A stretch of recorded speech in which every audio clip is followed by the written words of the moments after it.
ನಮಸ್ತೆ ಸ್ನೇಹಿತರೆ, ನಾನು ನಿಮ್ಮ ಉದಯ್ ಶಂಕರ್. ಶ್ರೀಶಂಕರ ಜ್ಯೋತಿರ್ವಿಜ್ಞಾನ ಸಿದ್ಧಿಪೀಠ ಯೂಟ್ಯೂಬ್ ಚಾನಲ್ಗೆ ಸ್ವಾಗತ ಸುಸ್ವಾಗತ. ಸ್ನೇಹಿತರೆ, ಇಂದು ಕೃತಿಕಾ ನಕ್ಷತ್ರದ ಗುಣವಿಶೇಷಗಳ ಬಗ್ಗೆ ಒಂದಷ್ಟು ಮಾಹಿತಿಗಳನ್ನು ನೀಡಲು ಬಂದಿದ್ದೇನೆ. ಈ ನಕ್ಷತ್ರದಲ್ಲಿ ಜನಿಸಿದವರು ಭೋಜನಾಸಕ್ತಿಯನ್ನು ಹೊಂದಿರುತ್ತಾರೆ. ಅಂದರೆ ಹೆಚ್ಚು ಊಟ ಮಾಡುವುದು, ಅಳತೆ ಮೀರಿ ಊಟ ಮಾಡುವುದನ್ನು ಮಾಡಿಕೊಂಡಿರುತ್ತಾರೆ. ಹಾಗೆಯೇ ವಿಶೇಷ ಖಾದ್ಯಗಳನ್ನು ಇಷ್ಟಪಡುತ್ತಾರೆ. ಈ ನಕ್ಷತ್ರದಲ್ಲಿ ಜನಿಸಿದವರು ಪಾಪಕರ್ಮಾಸಕ್ತಿಯನ್ನು ಹೊಂದಿರುತ್ತಾರೆ. ಅಂದರೆ ಕೆಟ್ಟ ಕೆಲಸಗಳನ್ನು ಮಾಡುವುದರಲ್ಲಿ ವಿಶೇಷ ಆಸಕ್ತಿಯನ್ನು ಹೊಂದಿರುತ್ತಾರೆ. ಕೆಟ್ಟ ಮಾತುಗಳನ್ನು ಆಡುವವರಾಗಿರುತ್ತಾರೆ.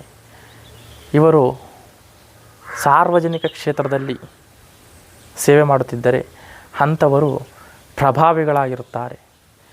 ಇವರಿಗೆ ಯಾವುದೇ ಸಂದರ್ಭದಲ್ಲಿ ಹಣದ ಅಭಾವ ಅಥವಾ ಹಣದ ಅವಶ್ಯಕತೆ ಉಂಟಾದಾಗ ಯಾವುದಾದರೂ ರೀತಿಯಲ್ಲಿ ಅದನ್ನು ಹೊಂದಿಸಿಕೊಳ್ಳಲು ಚಾಣಾಕ್ಷತನವನ್ನು ತೋರುತ್ತಾರೆ. ಹೀಗೆ ಕೃತಿಕಾ ನಕ್ಷತ್ರದ ಬಗ್ಗೆ ಮುಂದೆ ಇನ್ನಷ್ಟು ಮಾಹಿತಿಗಳನ್ನು ತರುವೆ.